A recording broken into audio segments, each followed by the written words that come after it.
Guys welcome back to half space. Morocco 1 Brazil 1.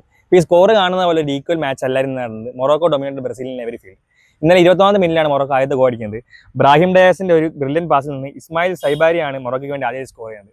32 മിനിറ്റിലാണ് Brazil equalise ചെയ്യുന്നത്. Vinicius junior ആണ് ബ്രസീലിന് വേണ്ടി ആ ഗോൾ അടിക്കുന്നത്. ഒരു അടിപൊളി ഗോളായിരുന്നു അത്.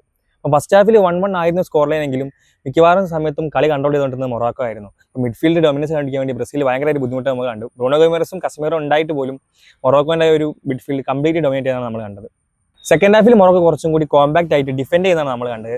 അതായത് ലോ ബ്ലോക്കിൽ ഇറങ്ങി നിന്ന് നല്ല രീതിയിൽ ഡിഫെൻഡ് ചെയ്യുന്നുണ്ട്. അതുകൊണ്ട് തന്നെ ബ്രസീലിന് കൂടുതൽ പൊസിഷൻ കിട്ടുന്നുണ്ട്. പക്ഷേ പൊസിഷൻ ഉണ്ടായിട്ട് പോലും നല്ല രീതിയിൽ ഒരു ഔട്ട്പുട്ട് ഉണ്ടാക്കാൻ വേണ്ടി ബ്രസീലിന് പറ്റുന്നില്ല. അപ്പോൾ ഇന്നലെ രണ്ട് ഗോൾ കീപ്പേഴ്സ് നല്ല രീതിയിൽ തന്നെ പെർഫോം ചെയ്യുന്നുണ്ട്. യാസിൻ ബോനോ ആയിക്കഴിഞ്ഞാൽ അലിസൺ ആയിക്കഴിഞ്ഞാലും ഇമ്പോർട്ടൻറ്റ് സേവുകൾ നടത്തുന്നുണ്ട്. അലിസന്റെ ഒരു ഡബിൾ സേവ് ഒക്കെ ഇന്നലെ മൊറോക്കോനെ ജയിക്കുന്നതിൽ നിന്ന് തടയുന്നുണ്ട്. അതുപോലെ യാസിൻ ബോനോ നല്ല രീതിയിലാണ് പെർഫോം ചെയ്തത്. ഇന്നലത്തെ മാച്ചിലെ സ്റ്റാൻഡ് ഔട്ട് പെർഫോമർ എന്ന് പറയുന്നത് അയൂബ് ബുവാദിയാണ്.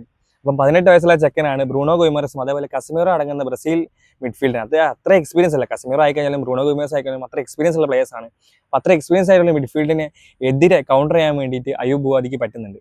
അപ്പം ഭയങ്കര രീതിയിൽ ടെമ്പോ കൺട്രോൾ ചെയ്യുന്നതും അതേപോലെ പ്രഷർ ഹാൻഡലിങ്ങും ഒക്കെ അടിപൊളിയായി ചെയ്യുന്നുണ്ട് അയൂബ് ബുവാദി. ഇന്നലത്തെ മാച്ചിൽ ഒരുപാട് മൊമെന്റ്സ് ഉണ്ടായിരുന്നു. കാർലോ ആഞ്ചലോട്ടിന്റെ ബ്രസീൽ ടീമിനുള്ള വേൾഡ് കപ്പ് ഡെബ്യൂ ആണ് ഇന്നലെ നടന്നത്. അപ്പോൾ എല്ലാവരും ഒരു വിന്നായിരുന്നു പ്രതീക്ഷിച്ചെങ്കിൽ ഡ്രോയിൽ അവസാനിക്കായിരുന്നു വിധി. അപ്പോൾ അതേപോലെ ഇന്നത്തെ ഒരു സ്റ്റാൻഡേർഡ് പെർഫോമർ എന്ന് പറഞ്ഞാൽ ഓഫ്കോഴ്സ് അത് വിനീഷ്യസ് ജൂനിയർ ആണ്. ഇന്നത്തെ മാച്ചിൽ ഈക്വലൈസിംഗ് ഗോൾ അടിച്ചത് വിനീഷ്യസ് ആണ്. അതേപോലെ തന്നെ മാൻ ഓഫ് ദ മാച്ച് അവാർഡും വിനീഷ്യസ് സ്വന്തമാക്കുന്നുണ്ട്. അപ്പോൾ ഇന്നലത്തെ ഗോളോട് കൂടി റൊണാൾഡിയോന്റെ ഒപ്പം വേൾഡ് കപ്പ് ഗോൾ ടാലി ആക്കാൻ വേണ്ടി വിനീഷ്യസിന് പറ്റുന്നുണ്ട്. മൊറോക്കോ ഇന്നലത്തെ പെർഫോമൻസ് അവരുടെ ടാക്ടിക്കൽ ഡിസിപ്ലിൻ കാണിച്ചിരുന്ന ഒരു മാച്ച് ആയിരുന്നു. അപ്പോൾ Morocco is continuing the rise as one of the best national team in the world. So നിങ്ങൾ മാച്ച് കണ്ടവരാണെങ്കിൽ നിങ്ങളുടെ ഒപ്പീനിയൻസും തോട്ട്സും കമന്റ് ചെയ്യുക. Until next time peace out.